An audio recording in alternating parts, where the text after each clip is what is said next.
You're listening to the Midlife with Courage podcast.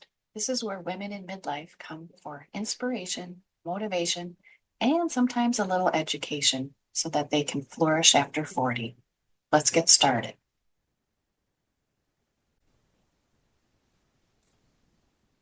Hello, everyone, and welcome back to Midlife with Courage. I'm Kim Benoit, your host, and I'm so happy to have you here. I'm also very happy to have my guest here with me today. Her name is Heather Stewart. Welcome to the podcast, Heather. Thanks, Kim. It's so awesome to chat with you. Wonderful. Why don't you just first introduce yourself, tell us who you are, where in the world you are, and what you do? Wow, yes. It's funny.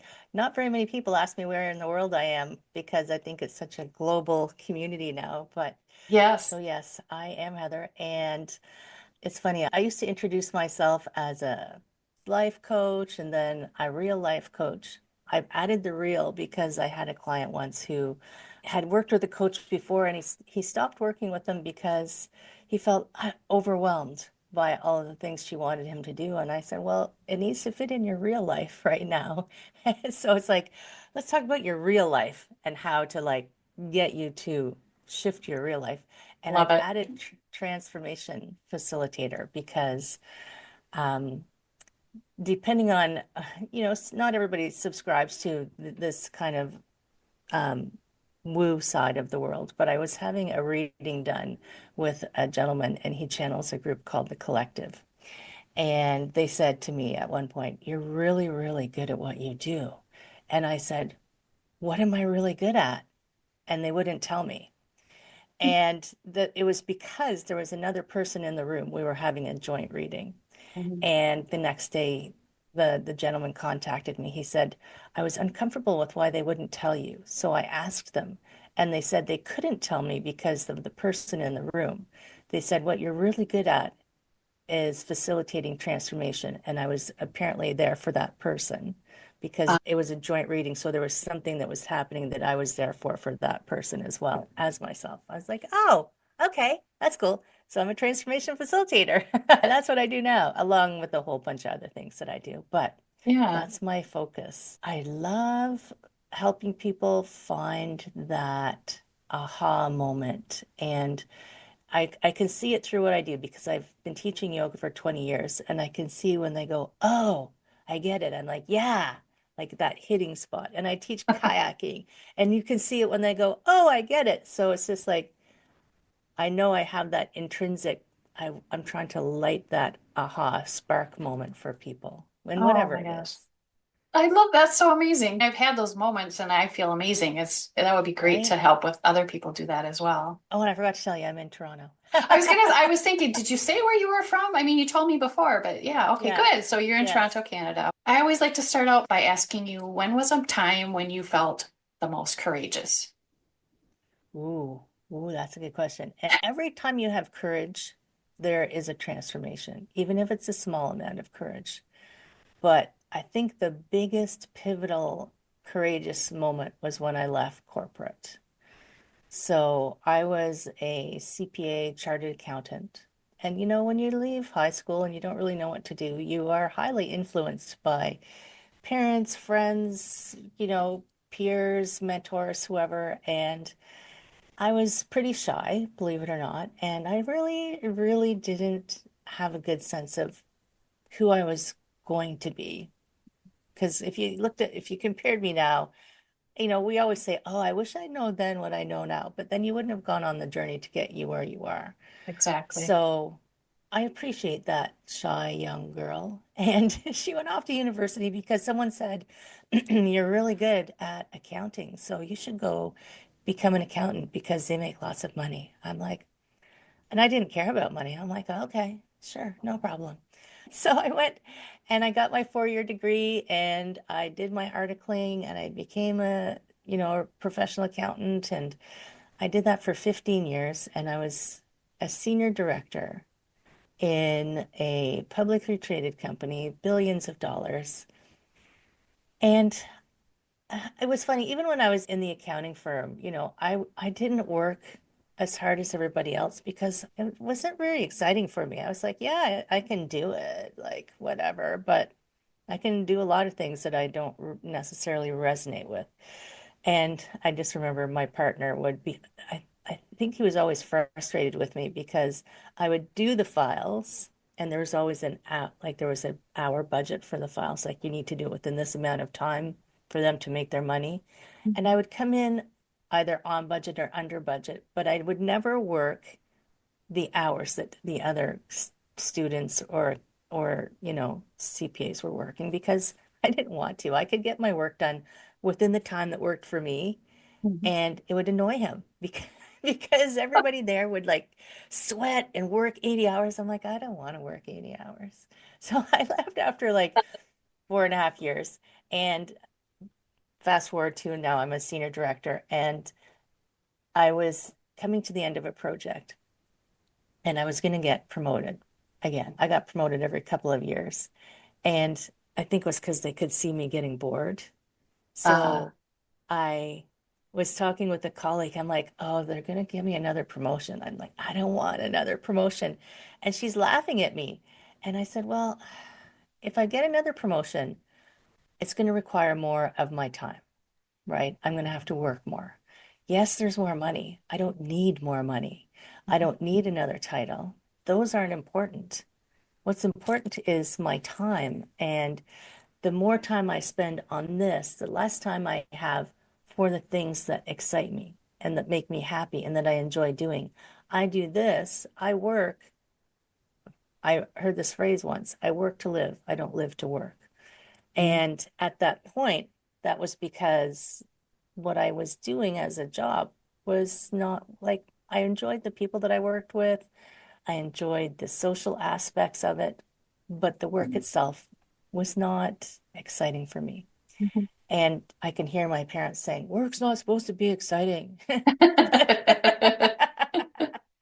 but I disagree. I respectfully disagree. Right. So I was I was in this position and a couple of things happened. It was a very male dominated industry and I was in a meeting and I was in my 30s. I was past 35 and I was in a meeting with these gentlemen, and they're all older than me. And there's a group of people called jobbers who are just mom and pop industries who would come to our stores, buy a whole bunch of stuff at like a wholesale price, and then go and resell it to little convenience stores, like the little mom and pop convenience stores. And they were trying to figure out a way to drive these people out of business so that they could take that market. And by accident, my inside voice didn't stay inside that day. And I said, Uh-oh. leave them alone. They're just trying to make a living. You've got enough money. What are you trying to drive these people out of business for? And they all, they all just kind of looked at me. And I thought, oh, that's interesting. They just kind of gave me a little smile and then they went back to their conversation. I was there to represent the finance department and have a conversation about how the finances were working. So I thought, okay, that's interesting because I'd never kind of like blurted anything out like that before. I was always the just stay in line person.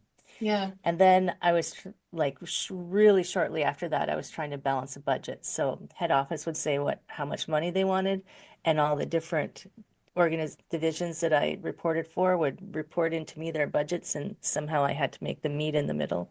Mhm. And I needed another $1 million, and head office is like, I need another $1 million.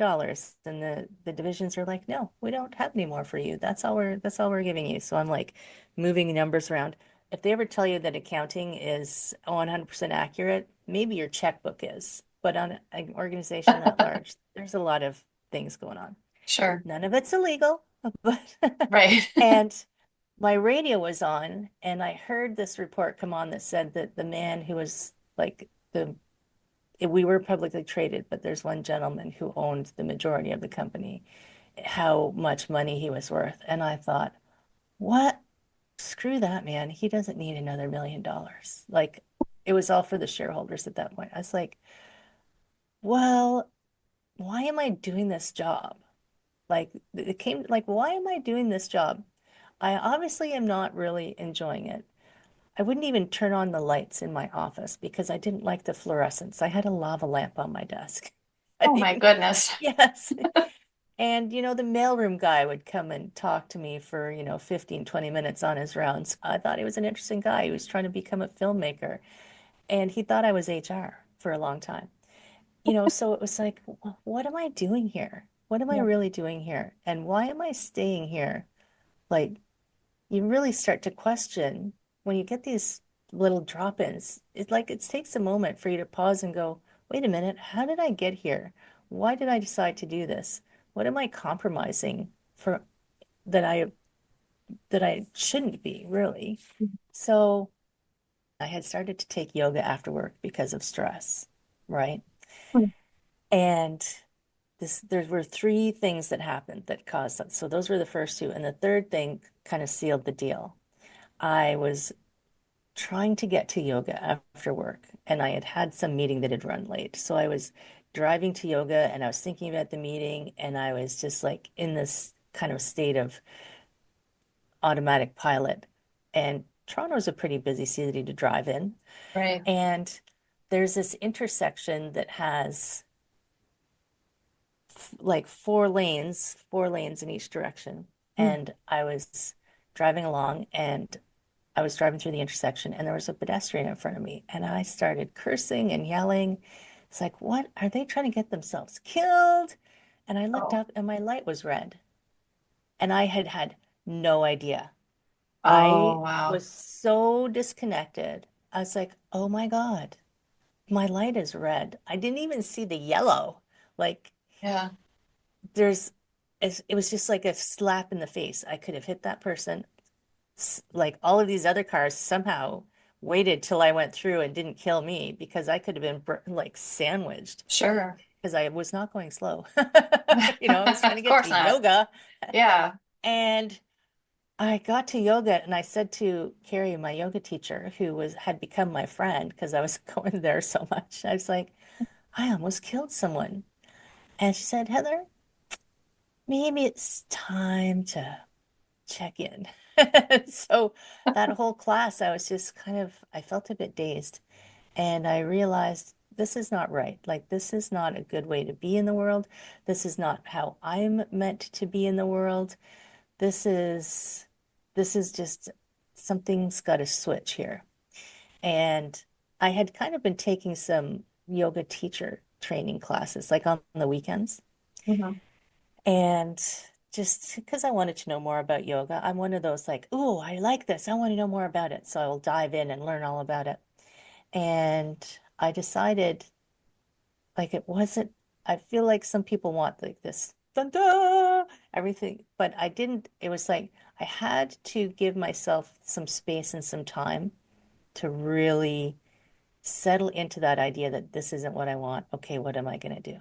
Sure. But I did make that decision. And when I made that decision was the big switch. And I got divorced because my husband at the time didn't like this change that was happening in me. Like I Mm. invited him to come with me. I'm like, I want more out of my life. Like, let's come. And he was not ready to do that. So, and it had been like seriously, it had been a couple of years of us kind of drifting in different directions. So Sure. we got divorced. I sold my house and I quit my job all in a Wow. month. Oh my gosh. Wow. Yeah. You just did it. You Yeah, jumped it right was in. like I remember when I was a little kid, my mom said, "You never crawled when you were a baby. You sat and you watched, and then one day you decided to stand up and walk." I said, "Okay." So I think that's kind of how I was built. Like I sat with that all of those things that were circling around in my head, and I went, "Okay, okay, okay." Boom, and then I did it. Now So, I know for some people that freaks them out because um, I was after I left corporate, and I'll come back to that story, but for 14 years, I was a registered massage therapist after I left ah, corporate. okay. And I was telling one of my clients one day, and she's lying on the table, and I'm telling her my story because she's asking me all these questions, and I'll chat with people if they want to talk. She almost jumped off the table when I told her what I did. And I thought, whoa, whoa, you're supposed to be relaxing. Yeah. So when I did all of that, I actually went to India because I thought, I'm really into yoga right now. I'm going to just go see what it's all about. Yeah. And I went for 3 months. And I went with someone who was in my teacher training program. And we had become friends, and because he had been to India already, and it was like I'd never been anywhere like that. So I was like, I'm going to talk to someone who's been there, find out Mhm. some information. And we discovered that he was taking a sabbatical from his work, and he was planning to go back. And I was quitting my job, and I was going to go. So we just decided to go together and Oh, travel around. And it is helpful to have a guy traveling around in India as a woman, just because of the culture. Like not sure. it's not good or bad. It's just the way the culture is. And I asked a gentleman one day, and apparently it's not appropriate for a man to talk directly to a woman there in the Oh, old culture. uh-huh. Because I was like, why do you keep talking to him? I'm standing right in front of you, and it's just inappropriate because it can be seen as being forward, right? Oh, And okay. it's like looking up a girl's skirt or something. It's like, don't talk to her. That's inappropriate. So we traveled and we came back after 3 months because I promised my grandmother I would come back. And that space and time that I took made me really realize that accounting was a great basis for me, like a great background, but not really what I was meant to do or what really got me excited. So when I Right. came back, I started teaching yoga. I became a personal trainer and I went back to school and I became a Okay. massage therapist. It took 2 years of school to become a massage therapist. Up here, it's a regulated health profession. Uh-huh. So it takes you 2 years of school and board exams. Hmm. And whoa, I turned 40 in massage school. So let me tell you, Wow. going back to school at 40, yeah, but I was I studying can't like imagine. I could remember sitting with because the guy that I went traveling with, Mhm. we came back from India and we're still together 20 years later. Oh, So okay, nice. yeah, yeah.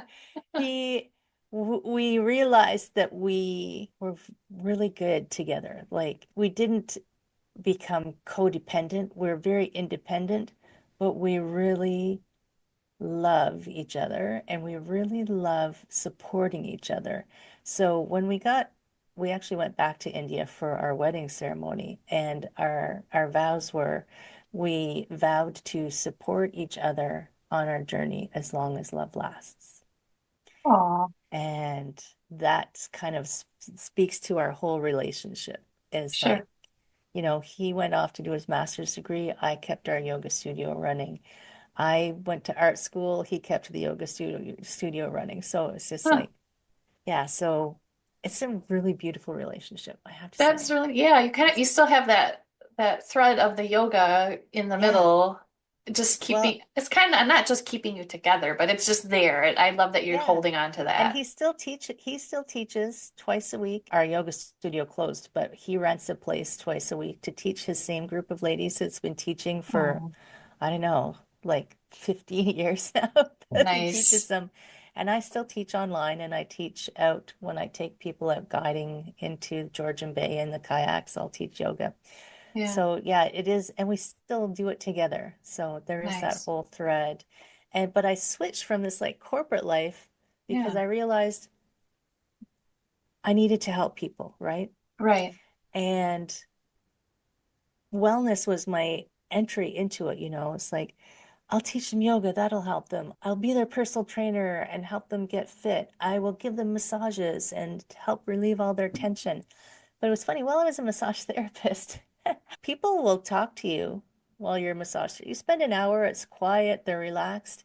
I Mhm. felt like a bartender or sometimes a psychotherapist because they would ask me questions. I'm like, wow, I'm not qualified for this, but I'll give you my opinion.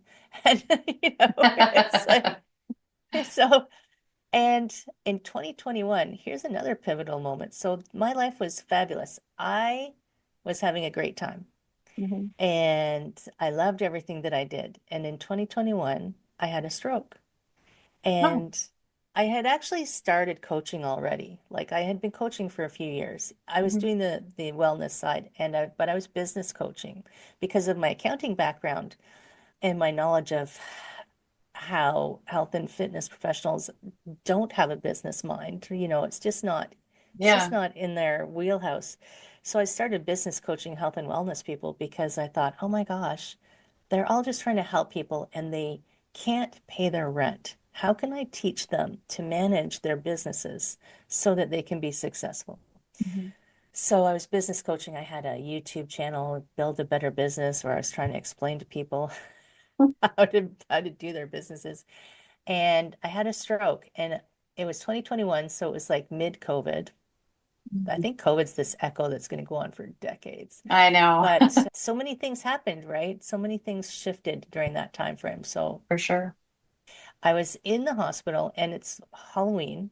So, and I'm in a downtown Toronto hospital and it's a bit crazy. If you live somewhere that has a couple million people, like it can be crazy in the downtown. And so no one's allowed to visit me because I'm in the ER and there's some interesting characters in the ER and there's no beds in the hospital because it's too crowded. So Oh no. I spent 3 days in the emergency room alone. And nicely, they gave me a cot to sleep on and a cubicle with a curtain. Mm. So, and I kept, can I have another blanket? It was freezing there. I can have another blanket. And I Sure. couldn't see properly because my I'd gone cross-eyed. This was how I knew I'd had a Oh, stroke. okay. Actually, I didn't know I'd had a stroke. I just thought, they even thought I had an ocular migraine. It took them 12 hours to realize I'd had a stroke. Oh no. So I couldn't do what people do to escape into their phones, Sure.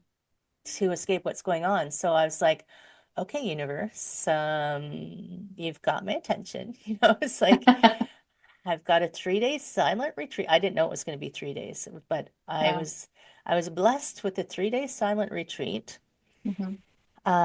So sitting quietly, listening to what's going on outside the room, like Hmm. I've got my curtain shut, and listening to life happen. Like there was people who were afraid of what was going on. There was people who were suffering. And just like, wow, there's a lot of life going on outside this room.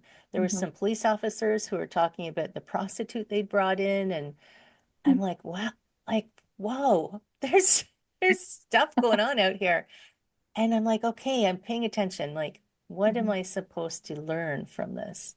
Hmm. And I mean, I say it jokingly, but the universe did kick me in the butt as hard as I could without permanent damage. Like there, I have recovered. It was 2021. It was 3 years ago at this point. Hmm. And the only lasting remnant is sometimes I can't remember people's names. Ah, It's like someone messed up the files where my Filodex is, my Rolodex is, and I'm like, who was yeah. that again? I can't find that name. I Uh-huh. have to go and rewire the files. So I didn't recover like immediately. It took me some time and it gave me some space because I slept a lot and I had to rest a lot. Hmm. But what I realized was, okay, you are helping people with their physical wellness. Everything you're doing is great, physical wellness. You're Hmm. helping them, the health and wellness people with their businesses, but that's still too small. Hmm. So I had to expand. No, I got to expand. And my podcast, which we were just talking about earlier, my podcast, which just started its fourth season, started from that. It's called Back to Me. Yeah, we're gonna share all that. Yeah. Back to Me. Back to And me. my program came from that. While I was laying there thinking, it's like, okay, if I want to help people more, what have I been doing for myself?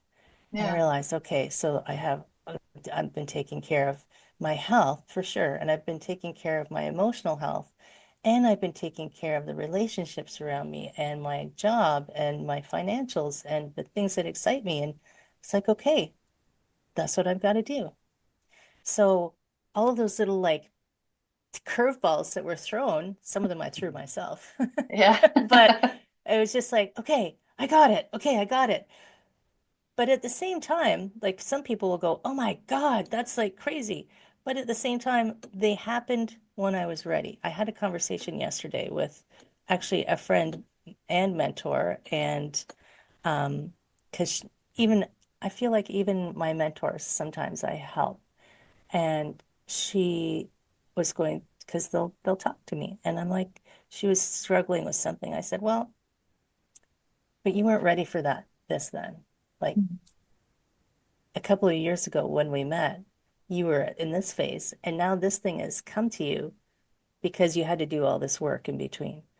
So whether you believe in the universe or the divine or a higher order or your higher self or whatever it is, everything that comes to you comes at the time when you're ready to manage it, whether you believe it or not. So Yeah. when I had that stroke, I was like, okay, it was the perfect timing because I'm like, okay, I'll sit here and meditate for 3 days, no problem. Yeah. Last year, I fell. I was on vacation in Jordan. I went to Egypt and Jordan. Dream Mm. trips. I fell in the desert in Jordan. Over the only rock in the entire desert, I fell No. down and I broke my wrist.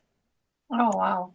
And people are like, "Oh my God, didn't it hurt? Oh my God, didn't it ruin your vacation?" I'm like, "I don't remember if it hurt." They drove me out of the desert. I ended up going to three different hospitals and talking to all these doctors, and it was all of these people, and it was so interesting. And I was kind of laughing the entire time because I'm holding on to my wrist. Like I've got enough medical knowledge to know what's happened, Sure. probably what bone it is, and I'm just tractioning it to hold it into place so it doesn't hurt. And there's all these people, and there's people sitting on the floor, and I'm like, wow, this is fascinating. Like, and people are saying, and still me, like you see a white girl with red hair walking around in a hospital in Jordan, I kind of stick out. Sure, And sure. they kept coming up to me and like blessing me. I'm like, oh my gosh, it's so nice here. I love it. Like, Yeah. so my memory of that is beautiful. Yeah. And my husband, I was in the hotel room after they casted my wrist, and he was still in the desert. And he messaged me. I said, because I told him to stay in the desert, I said, Sure. you'll just be too stressed out, and Yeah. you just stay here and stress out. Yeah. Okay. Like, stay here and stress out. I'll be okay. I've got my guide, I've got the driver, I've got all these people to help me. Yeah. It'll be better for me if you stay here. Because some people go, what? He didn't go with you? Yeah. Because he loved me, he stayed. So, Yes. I get um, that. I get yeah, that. exactly. So he messaged me. He goes, should I change our flights and go home?" I'm like, "No, forget it. Like I've got a cast on, I've got a sling, I've got painkillers. I'm good. You're good to go. Let's go. I'm not done exploring the world." Yeah. So all of these things like that, I was ready for that at that point because had a lesson they were trying to teach me from that, which was Mm. to receive help. I Because love when that you have you a take, broken wrist, yeah. yeah, you take all your experiences or whatever experience it is, and you have like a positive outlook on it. I had to spend 3 days in the ER. Well, I had a 3-day retreat. Like, I don't think too Right? many people would call it that. What, you No, know? no. And it's a choice, right? Like people Yeah. say, well, she's just strange. Like I'm actually maybe I am. I don't know. I don't think I'm strange. No. But you have a choice. You can be there and be suffering and be like, I have the word verklempt comes to mind, like, oh my God, and looking for pity, like, please pity me. But I'm like, I'm not that personality. I'm like, I don't want pity. I want to understand.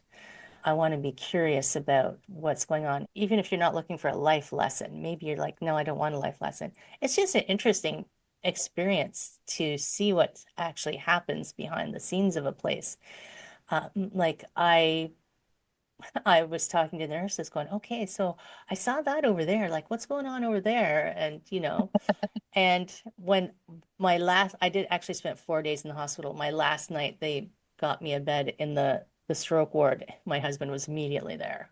It's like, Uh, ka right next to me. And nice. he Nice. stayed until they kicked him out. But my nurse, I was like, I'm chatting away with him about where he's from. He's from the Philippines. I'm like, oh, is your family here? It's just because these are people and they're doing what they can. And I just find it so fascinating to find out about people and what Yeah. brings them into places. And I'll even sit in coffee shops, like not creepy, Yeah. listen, but just like having an experience of people's lives.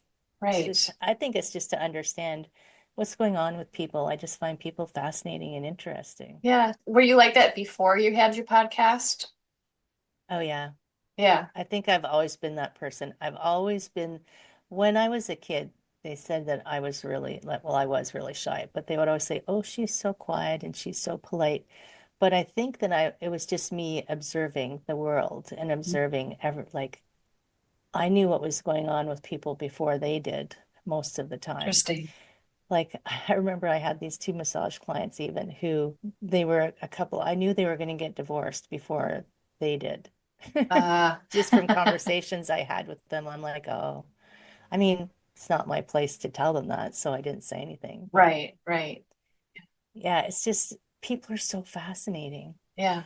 And I think by being able to meet people where they are, like to understand where people are and meet them where they are, helps you help them if they're wanting to shift something in their lives. Like people often, like I had a client who she called me, she said, I need you to come and spend the weekend. She was at her cottage. I was like, okay.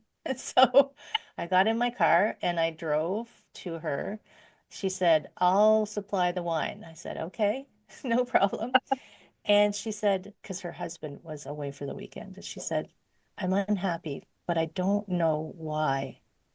And I don't know what makes me happy anymore. And I thought, oh my gosh, are you kidding me? Wow. Because I've had so many things that make me happy that it was like, okay, let's figure this out. So we Sure. spent the weekend talking. We went because we're at the cottage, we went out on the lake. We did a variety of things just to help her. She was having a shift in her life and she was feeling a little untethered. So it's like helping her reground into who she was and what she wanted and helping her kind of navigate that and find the things. Like I think I talk about, I want to find the things that make your heart sing. Mhm. And they don't have to necessarily be the thing that pays you because I don't know if you've read Elizabeth Gilbert's Big Magic. Nope. If you haven't, oh my gosh, I Oh, love that book. I haven't read Eat, Pray, Love okay. because I felt like I lived it. So, It sounds like you did. yeah. But I did read Big Magic, and there's a thing in there where she says, don't force the thing that you love doing to earn you a living because that puts too much pressure on it. Like she's talking about creativity. So Yeah. don't, if you're feeling like you want it, like I am a professional artist, I am a painter and I sell paintings, but I don't force my paintings to become my my source of income because I feel like it would change the energy behind what I create. Do you know what I mean? Like, Yeah. yeah, you can sell a banana stuck to a wall for however many million dollars, but What is that all ah, about? don't even get me started. Oh my goodness. My grandmother was a painter and she was British. And I know what she would say. She would say, "That's rubbish." So, but I mean, art's all interpretation. So, but Right. I don't like the point is the things that make my heart sing, yes, Mhm. they'll say follow your passion and the you don't have to work a day in your life. But Yeah. I have that thing because I've got the still accountant in me. It's like budgets and I've got to, you know, manage my income levels and all of these things. But I'm not going to make my art do that because I feel like it would change the energy of that. I don't even really make my coaching do that, but I still have to pay the bills. So Yeah, right, right. I listen to Abraham a lot. I'm like, I'll just hold my vibration and then do the things I like to do. That is so timely for me at this moment. I will just tell you that. Yeah. I think that Beautiful. you were meant to say those words to me at this Yep. moment. So, and I will, we could talk about that off after we're done, but that is so interesting. So many things here. You've done so much. And when you were talking about your career as an accountant, what the word that came to me was that you weren't passionate about it. There was no passion No, there, but you no, stayed in it I until did. you were found a way to take your passion and do what you really wanted to do. And I stayed in it like I knew sometimes I think people don't realize you can change your mind, Yeah. right? It's like they need Yeah. permission. So I sometimes I'll say to people, I'm your permission slip. You can do whatever you want. Like, I have people saying, well, I want to retire, but I can't. I'm like, yeah, you can. And Yeah. they'll give me the list of reasons why they can't. I said, but those are all choices. I can't because I have this or this or this. Those are all choices. So everything is a choice, and you're never actually stuck. But Huh. I had to come to the realization that I could make another decision. Like it took me a while to realize, wow, I can actually make a different decision. And I think it's funny, the way I got into yoga was there was a senior vice president that I was friends with. And one day he said to me, "Hey, I've been taking yoga. You want me to get yoga pass?" I'm like, "I've heard that's good for stress, sure." And I was just curious, so off I went. And little did I know, like that was going to shift the trajectory to give me space to go, oh, this is actually more fun than accounting. Wow, that's interesting. Like, Yeah. you know, Yeah, it's so fun to look back on things that happen because at the mhm. time, maybe we didn't think it was such a huge thing, but in reality, yes, it was like the Yeah, turning point, and that yeah. fascinates me too. That's why I love doing this podcast because I get to ask people and talk to them about those kinds of things. Tell us a little bit more about how you help other people. Are you working with women? Are you working with both men and women? What are you doing to help people transition? It's interesting. So I work with whoever finds me and Okay, resonates with me. But what I have found is mostly women. And I sure. think, and like I've worked with men and they're fascinating and they're used to being very self-sufficient. So I think that's why men often don't seek out coaching because they're just used to I'm very self-sufficient. I'm going to figure it out. Like that is the way they are in the world. And women tend to be more that collaborative. I'm going to go talk to my girlfriends. I'm going to figure this out. So, and women like to talk more than men. I'm That is for generalizing. sure. I'm generalizing Yes. because I know men who talk a lot. And but so generally I work a lot with women and I see it seems to be a lot of like in that midlife phase where if you have kids, you've gotten them to where they can take care of themselves, Mhm. or or you've gotten to a point in your career like a lot of things shifted and they might be like, "Oh, I've just realized I don't like what I'm doing. That's interesting." Or let's talk menopause just for a moment. Like it's like reverse puberty. You go, Oh, "What the?" And I was talking to a menopause coach the other day. I'm pretty convinced that a lot of divorces happen because of menopause, because neither side is prepared for or understands what's going on. It's like, where's the lady I married? I don't know. I'm not in the mood to talk about it right now. I'm having a hot yeah. flash. Like, Yeah. Totally get that too. yeah. Yeah, Heather, So, I know. so it seems, so a lot of what I do is helping women navigate. I've reached this point and I've realized I'm not happy and I don't know what to do. Mhm. I don't even know where to start. And I actually got a trademark. I trademarked my program. It's called the Thriving Life Method. So I work one-on-one, but I also work like it's just about to come out, a little DIY kind of quickie course. And Nice. then there's a group coaching, and I work on 6 areas specifically. And when I work one-on-one, sometimes we just skip right into what needs to be done. But at the very least, we talk about your physical. So it spells the word become because I love acronyms. Your body, which is your physical health, your emotional health, your community, which is like the relationships you have around you. You actually can choose. People say you can't choose your family. You can choose whether to keep them close or far.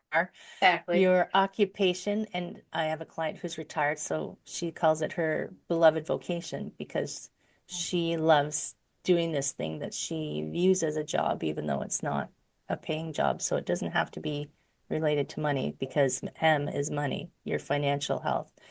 And I do help people if they're like, I'm going to declare bankruptcy. Let's figure it out. Like, Yeah. I do have that whole financial side. And the last E is engagement, which is actually, I just needed an E, your spiritual health, your passion, your purpose. And I leave it to Uh, the end because people often are, they need to go through the kind of the 3D stabilizing, grounding, earth plane things before Mhm. we talk about your greater purpose. You know, Sure. Yeah. I it's like love Marie that. Kondo. She takes you through your clothes first before she gets you to your memorabilia, because then you're ready.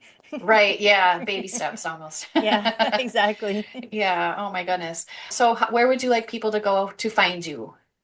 Heatherstewart.coach. Easy peasy. Easy, easy. Awesome. Yeah, we will put the link to that in the show notes, and all the links to whatever everything you can help people with are in there. This has just been such a fascinating conversation, and I've just been kind of like listening and oh my gosh. Are you ever going to write a book? That's an interesting question because I was the co-author of a book that just came out. Oh, okay. Yes, and it's on Amazon. Okay. And there's my coach who I love. I've been with my coach. Like, I think everybody should have a coach. Yeah. And I've been working with him for quite a while, and he's perfect for me. He's so kind. And he got 10 of us together, 10 of his clients together to write a book. And Uh-huh. so it's on values because we talk about values a lot Sure. and how to kind of align your values with how you're living your life.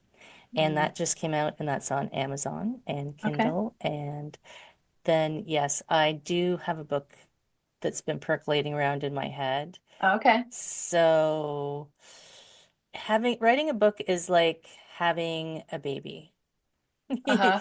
It's got to grow. It's got to like Yeah. go through, and then it's like the growing pains of adolescent as you edit it. So it's just going to take a little while.